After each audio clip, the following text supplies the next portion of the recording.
All right, let's get it. Let's go. Justin's moment to shine. Justin, The one game he got right this week. the one game you got right this week was the San Francisco 49ers at home versus the Dallas Cowboys.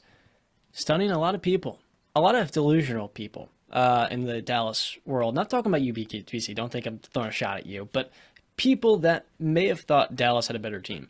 This matchup reminded me a lot of last week. Tampa versus Dallas. Tampa Bay is a better quarterback, but everything else points to the other team that was, to some people, an underdog. I don't know how. You looked at the 49ers, 19-12 win versus the Cowboys. What stood out to you? What stood out to me is that this team is resilient. Um, on the Cowboys side of things, I think the only reason it was close is because the San Francisco 49ers allowed it to be. 49ers had plenty of opportunities in the red zone and they didn't capitalize on it and had to settle for three multiple times. Brock Purdy did not have his best game. I'd even argue and say this is probably his worst game since he took over the starting job. But he started to reel it in later in the big moments. Delivered a good throw to George Kittle. I mean, just ahead, Kittle made a huge play. But all in all, I can say that this 49er team is still just as scary as they were before, man. Nothing changes to me. I think George Kittle, Debo Samuel getting the ball more, rushing. Elijah Mitchell is running hard. CMC caught fire later in the game.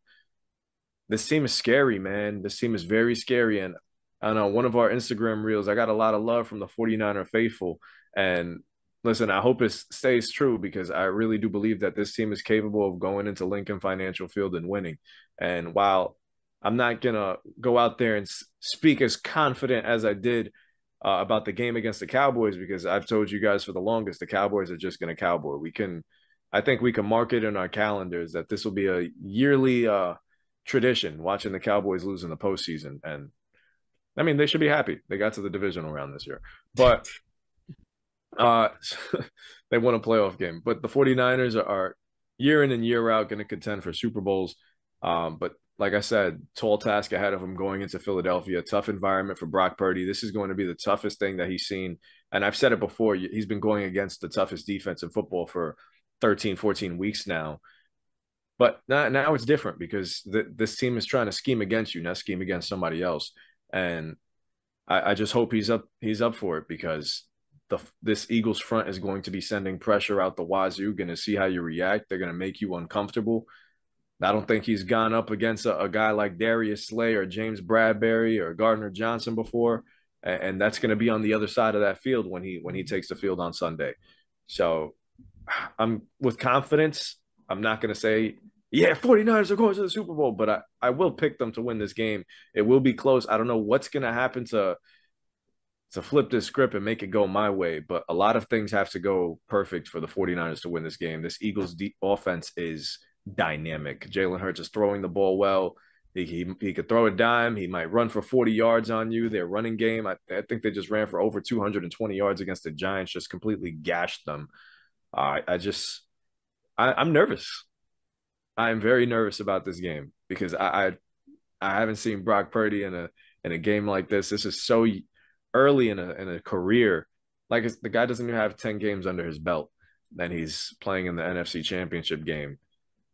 This is going to be a big one. Where legends are made. Oh yeah.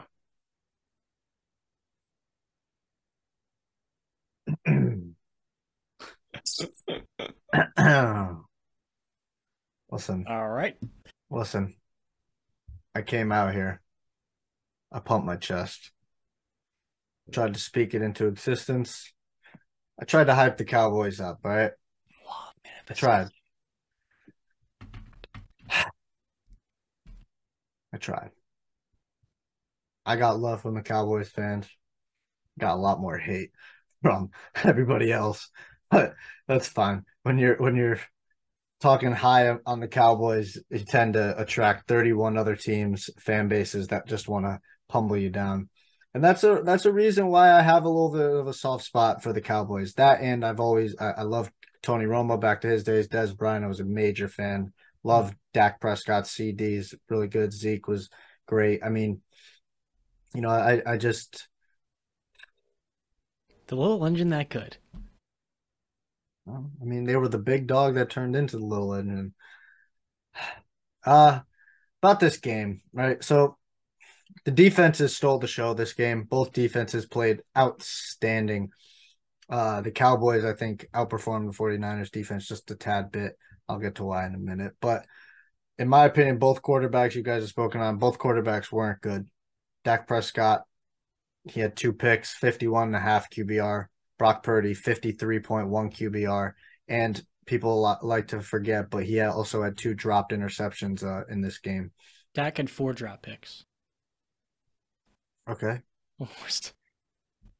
I think he only had I think he had like 2 no, or he had 1 3. dropped pick, but he had 2 other picks, so three turnover worthy plays if that's what you're speaking of. But yeah, okay. I mean, all right, 2 to 3. But again, I'm just saying both of them didn't play good, John. I didn't say Dak played well. I don't know why you interrupted me there, but the Cowboys' run defense held strong for basically the entire game up until the third quarter, where it started to get taken advantage of, and the Cowboys defense started to gas out. Let's be honest. They gave it their literal all. The run defense has been their kryptonite the entire year. And they were able, at one point, I think in the third quarter, they held the 49ers to like 12 or 13 carries for 28 yards or something crazy like that. That's outstanding against the San Francisco 49ers rushing attack. That's outstanding work. The Cowboys defense sorely missed a cornerback 2 and a cornerback 3. Because don't forget, Anthony Brown and Jordan Lewis got injured this year. If I'm not mistaken, and I could be wrong, I think there was 1 play and it was the dropped interception. But if I'm not mistaken, correct me if I'm wrong, guys. I don't think Trayvon Diggs was targeted once that game. I literally cannot remember, except for the dropped interception. And except for that play, I can't remember a time where Trayvon Diggs was targeted that game. Now that's master game planning. It reminds me of the Aaron Rodgers game when he played Seattle, and they literally did not throw at Richard Sherman. No, the win went the other way. The Seahawks came out on the winning side of that, but great game planning by Kyle Shanahan not to go against one of the best corners in the league, in my opinion. But that's why they needed a cornerback 2 and a cornerback 3, is because now you can literally take advantage of everybody else on the field. Debo, Ayuk, Jennings, McCaffrey, they line them up at receiver, which is insane. Kittle, who's the second best tight end in football, and it's not. I mean, Darren Waller's there, but it's Kelsey and Kittle on an island of their own. People are seemingly forgetting also that Tony Pollard, the most explosive offensive player on the Cowboys, went down right before half. If you don't think that he would have changed this game a little bit, I think you're sadly mistaken. Luckily, just a high ankle sprain there. It was a high ankle sprain? Luckily, just. I thought that Okay. could have been a worse fracture. I thought I heard it was a broken something, but thank God it's just a high ankle sprain. So prayers up to him. But damn, they miss him that game. People were saying that I'm wrong. It was a broken leg and a high ankle sprain. What? Okay, so I was right when I heard Fractured left tibia. Yeah, fractured left. Yep, that's what I heard. So, damn. Prayers up to Tony Pollard. Hopefully he gets back. I'm pretty sure he's a free agent too. So, yes, that sucks. Yeah. The defense, the Cowboys defense, like I said, they did a phenomenal job holding the 49ers to 19 points. But damn, did they freaking need a turnover? I know they got a special teams turnover, but damn, did that defense need a turnover late in that game? They were the number 1 team in takeaways. I think they've been the number 1 team in takeaways the last 2 years, if I'm not mistaken. God, they needed a freaking takeaway. That's not taken anyway. They played outstanding, hold them to 19 points. Just damn that they need a freaking takeaway to set that Cowboys offense, which was struggling all game, in a nice position to really get their confidence back up. Let's Ezekiel Elliott has no get up anymore, guys. I don't know if you guys saw, I think it was the second down run. It was like 2nd and 5. They handed it to him. He went right. Hole. There was a hole. Bro, it looked like he was running in quicksand. He hasn't recovered from that knee injury. It was so bad, though. Bro, you couldn't even explode for 5 yards. He came up this short. I was like, oh, Zeke. I literally tweeted that Zeke's got no get up anymore. He's labored. He is done. I, He's I good. think we might have saw the last game of Zeke Elliott in a Cowboy uniform. Yes. You would think, but his cap hit next season is hefty, well over $10 million in the Yeah. mid-teens if they were to cut him. Yeah, but He is you still look at really it, good you in look short at it, term. and you got to make a decision. Is him on the team being a liability, or is he at least helping? Because I mean, you might take that 10 million hit just to get a liability off your team. We've seen that a lot with Yeah. Yeah. teams in the past. Especially in this game where the only two players that looked like had life on the Cowboys offense were CeeDee Lamb and Tony Pollard, and the second Pollard went down, that was it. I That was mean, it. look, the defense played well enough to win. The special teams played well enough to win. CeeDee Lamb played well enough to win. But quite frankly, uh, Dak Prescott didn't. Can No, we talk about that? yeah, no, and Yeah. I said my second statement of the show was Dak Prescott didn't play well. We merged that with Brock Purdy. I want to talk about Dak No, Prescott. I merged it because both. Let's not get it mistaken. Both quarterbacks didn't play well. Yeah, They so didn't. And if you don't think that, I mean, look at the Trayvon Diggs interception. I'll toss away the first dropped interception. The Trayvon Diggs interception. That, I mean, you got to catch that if you're Trayvon Diggs. You got the best hands as a cornerback in football. I know you weren't expecting it, but it literally fell right in your lap. It was like taking candy from. I mean, it was right freaking there. You got to come up with that pick, and that's game changing. They scored a touchdown on that drive, John. If he gets that interception right there, that's 7 points wiped off the board. 7 points wiped off the board. and a Okay, field that goal. is a momentum shifter. Okay, Yeah. Brock Purdy has gotten away. I am giving Brock Purdy has played outstanding. Okay, let me just say that he's come in as a seventh round pick, the last pick in draft, Mr. Irrelevant, who has now turned himself into Mr. Relevant. Okay, has played outstanding. But people, please stop forgetting. And I would not put Brock Purdy over Daniel Jones just yet because Daniel Jones has done more with less than Brock Purdy has ever had to do in his career. And I know it's a very short sample size, but people, please stop forgetting that he's playing with the best offense in freaking football. Okay?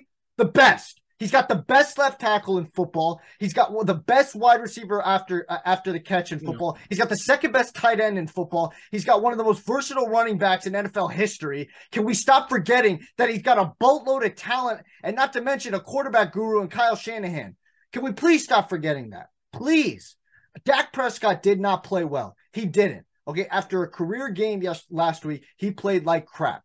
All right, but that defense played well enough to win. He needed to play good. All Dak Prescott needed to do is play good, and he did it. The first interception, if you want to let's cut the crap, John. The first interception was not his fault. If we're going to cut the crap, it was Michael Gallup's fault. Okay, no, because you want to talk about how bad Dak Prescott played. So let's talk about the first interception. It was Michael Gallup's fault. All right. I bet you weren't going to bring that up when we were talking about how Dak. We're right to the cornerback. We're not going to bring that up. See, that's my point. That's a miscommunication. First quarter. It's not a miscommunication. That was horrid shit effort by Michael Gallup, who sees the ball coming and does nothing and lets the guy just cut right in front of him. It's hard to when you throw it right to the cornerback who's sitting in front of the route. Like John.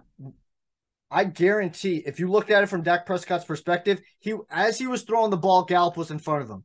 When the ball releases, the quarterback's in front of him. What is he going to do in that situation? He is expecting his wide receiver to make the best effort possible in a divisional round of the playoff. Okay? You're getting paid $13 million, maybe even more a year. You go make a play. If anything, pull the freaking cornerback down and get an offensive pass interference. Anything is better than getting an interception right there. That set them up perfectly for a touchdown. And I'm pretty sure the defense held them to 3 points, which is just, again, outstanding how the Dallas defense played. If you want to go ahead and take on your criticism of Dak Prescott, by all means, go ahead.